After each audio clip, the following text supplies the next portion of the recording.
ಎಂಬ ವೀರನ ಕಥೆಯನ್ನು ಹೇಳುತ್ತೇವೆ. ದಯವಿಟ್ಟು ಎಲ್ಲರೂ ನಮ್ಮನ್ನು ಹರಿಸಿ. ಈಗ ಪಾತ್ರಗಳ ಕುರಿತು. ಎಲ್ಲರಿಗೂ ನನ್ನ ನಮಸ್ಕಾರಗಳು. ನಾನು ಚಂದ್ರ ಬಿ. ನಾನು ತಾತನ ಪಾತ್ರವನ್ನು ವಹಿಸಿದ್ದೇನೆ. ಎಲ್ಲರಿಗೂ ನಮಸ್ಕಾರಗಳು. ನನ್ನ ಹೆಸರು ಪ್ರೀತಮ್. ನಾನು ಮೊಮ್ಮಗನ ಪಾತ್ರವನ್ನು ನಿರ್ವಹಿಸುತ್ತಿದ್ದೇನೆ. ಎಲ್ಲರಿಗೂ ನನ್ನ ನಮಸ್ಕಾರಗಳು. ನನ್ನ ಹೆಸರು BM ಶಿವಯ್ಯ. ನನ್ನ ಪಾತ್ರ ಸುಖದೇವ್ ಪಾತ್ರವನ್ನು ನಿರ್ವಹಿಸುತ್ತಿದ್ದೇನೆ. ಎಲ್ಲರಿಗೆ ನಮಸ್ಕಾರಗಳು. ನನ್ನ ಹೆಸರು ಅಬ್ದುಲ್. ನಾನು ಬ್ರಿಟಿಷ್ ಸೈನಿಕ ಪಾತ್ರವನ್ನು ನಿರ್ವಹಿಸುತ್ತೇನೆ. ಎಲ್ಲರಿಗೂ ನಮಸ್ಕಾರ. ನಾನು ಅಜಯ್ ದೀಪಂಕರ್ ಗೌಡ. ನಾನು ಭಗತ್ ಸಿಂಗ್ ಪಾತ್ರವನ್ನು ಮಾಡುತ್ತಿದ್ದೆ. ಎಲ್ಲರಿಗೂ ನನ್ನ ನಮಸ್ಕಾರ. ನನ್ನ ಹೆಸರು ನಂದೀಶ್. ನಾನು ಬ್ರಿಟಿಷ್ ಸೈನಿಕನಾಗಿ ಪಾತ್ರವನ್ನು ನಿರ್ವಹಿಸುತ್ತಿದ್ದೇನೆ. ಎಲ್ಲರಿಗೂ ನಮಸ್ಕಾರ. ನನ್ನ ಹೆಸರು ರಾಜಗುರು ಪಾತ್ರ ಮಾಡುತ್ತಿದ್ದೇನೆ. ಎಲ್ಲರಿಗೂ ನನ್ನ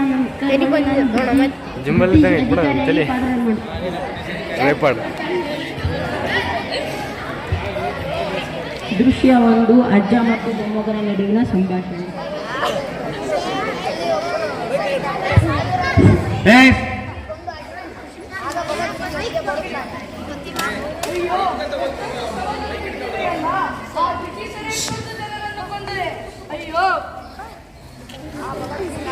ನೋಡಿ ಬಹಳ ನಂಬಿಕೊಳ್ಳುತ್ತಾನೆ. ಆ ಮಣ್ಣನ್ನು ಒಂದು ಮಡಿಕೆಯಲ್ಲಿ ಅದಕ್ಕೆ ನಾವು ಪೂಜೆ ಮಾಡುತ್ತಾ ಇರುತ್ತಾನೆ. ನಂತರ ಅವನು ದೊಡ್ಡವನಾದ ಮೇಲೆ ಲಾಲಾ ಲಜಪತ್ ರಾಯ್ ಅವರ ಜೊತೆ ಸೇರಿ ಸೈಮನ್ ಗೋಬ್ಯಾಕ್ ಆಯೋಗವನ್ನು ಮಾಡುತ್ತಾನೆ. ಅಲ್ಲಿ ಏನಾಯ್ತು ಅಂತ ಹೇಳ್ತೀನಿ ಬಾ.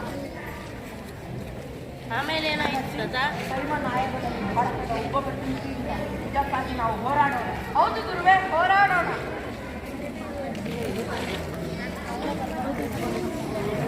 ಆಗ ಅಲ್ಲಿ ಚಳವಳಿ ಶುರುವಾಯಿತು.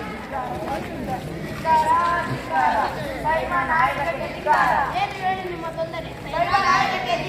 ನೀವು ನಿಮ್ಮ ತೊಂದರೆಯನ್ನು ಹೇಳದಿದ್ದರೆ ನಾವು ನಿಮ್ಮ ಮೇಲೆ ಲಾಠಿ ಚಾರ್ಜ್ ಮಾಡಬೇಕಾಗಿದೆ. ಸೈನಿಕರೇ, ಇವರು ನಮ್ಮ ಒಳ್ಳೆ ಮಾತನ್ನು ಕೇಳುವ ಲಾಠಿ ಚಾರ್ಜ್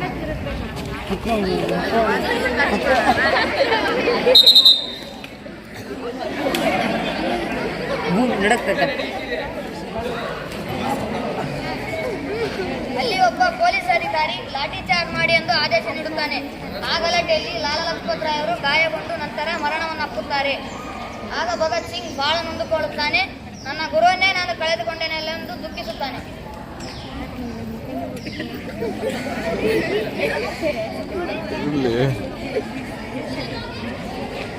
ಭಗತ್ ಸಿಂಗ್ಗೆ ಇಬ್ಬರು ಪ್ರಾಣ ಸ್ನೇಹಿತರಿದ್ದರು. ಒಬ್ಬ ರಾಜ್ಗುರು, ಇನ್ನೊಬ್ಬ ಸುಖದೇವ.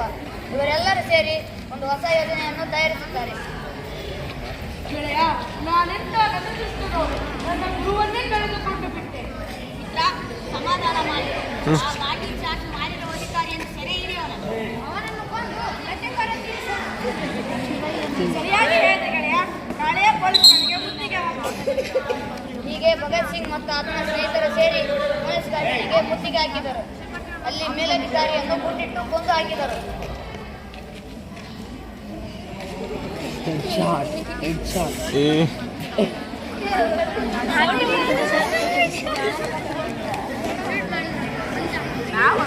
ಆಮೇಲೆ ಏನಾಯ್ತು ತಾತ?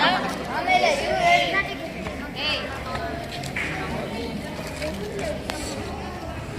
ನೀನು ಎಷ್ಟು ದೂರ ಹೋಗ್ತಾರಲ್ಲ ಇವರು.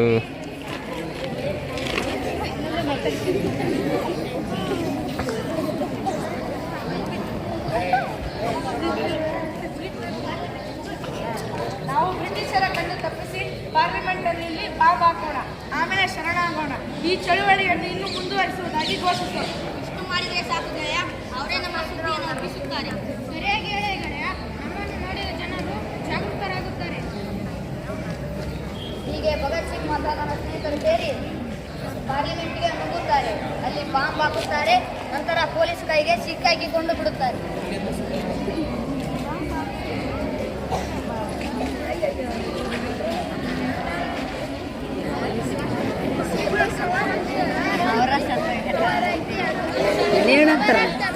ಅವರಿಗೆ ಕಠಿಣ ಶಿಕ್ಷೆ ಆಯಿತು.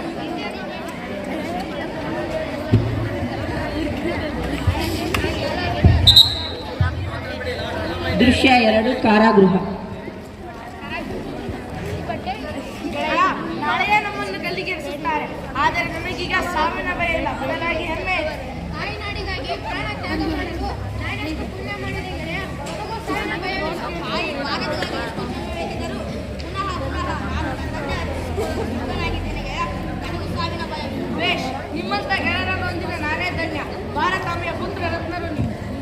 ಪ್ರೀತಿಯ ಮಗು ಗೆಲ್ರಿಯವರ ಮಾತುಗಳನ್ನು ಬ್ರಿಟಿಷರ ಮೋಸಕ್ಕೆ ಬಲಿಯಾಗಿ ಭಾರತ ಮಾತೆಯ ಮೂರು ಪುತ್ರರತ್ನಗಳು ತಮ್ಮ ಪ್ರಾಣವನ್ನು ತ್ಯಾಗ ಮಾಡಬೇಕಾಯಿತು.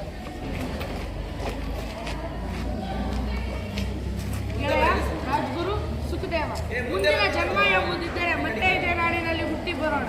ನಮ್ಮ ಗುರುವಿನ ಸಾವಿನ ಸೇಡನ್ನು ತೀರಿಸಿಕೊಂಡಿದ್ದೇವೆ. ಸೇಡಿಗೆ ಸೇಡು, ಮುಯಿಗೆ ಮುಯಿ. ನಮ್ಮ ಸಾವು ನಾಡಿನ ಜನತೆಗೆ ಒಂದು ಪಾಠವಾಗಲಿ. बोलो भारत माता की जय, बोलो भारत माता की जय, बोलो भारत माता की जय। जिंदाबाद, इंकलाब जिंदाबाद, इंकलाब जिंदाबाद।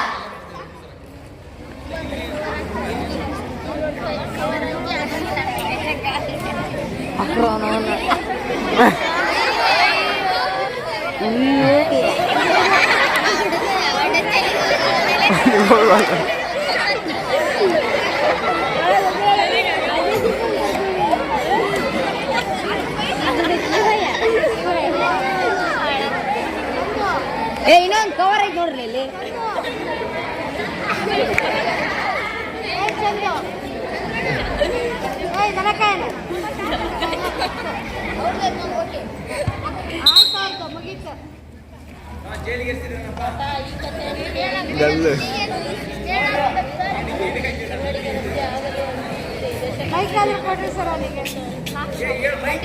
ಇನ್ನೊಬ್ಬ ಉತ್ತಮ ಪ್ರಜೆಯಾಗಿ ಬಾಳಿದರು ದೇಶಕ್ಕಾಗಿ ಒಳ್ಳೆಯದಾಗಿರುತ್ತದೆ.